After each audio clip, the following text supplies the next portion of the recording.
আজকের recipe chicken কবিরাজি। চলো রেসিপিটা ঝটপট স্টার্ট করি।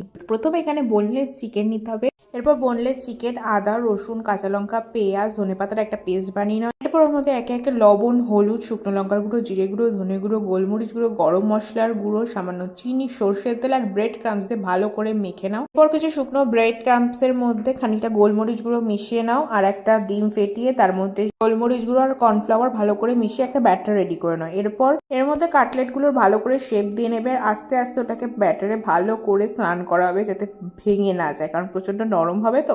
দেন ওটাকে ব্রেড ক্রাম্পসের মধ্যে ভালো করে কোট করবে। তোমরা চাইলে এটাকে স্টোর করে কিন্তু রেখেও দিতে পারো। দেন ফ্রাইং প্যানে তেল দিয়ে ওগুলোকে ভেজে নিতে হবে। একটা ডিমকে ভালো করে ফেটিয়ে নাও, তারপর হাত দিয়ে জিগজ্যাগ করে তেলের ওপর ছেড়ে দেবে, যেভাবে এখানে স্ক্রিনে দেখা হচ্ছে ঠিক সেইভাবে। তার উপরে এবার ভেতরের কাটলেটটা দিয়ে উল্টো দিক থেকে মুড়ি দিতে হবে, তাহলেই কিন্তু রেডি হয়ে যাবে চিকেন কবিরাজি। তো বাড়িতে অবশ্যই বানাবে। কেমন লাগলো জানাবে। টাটা।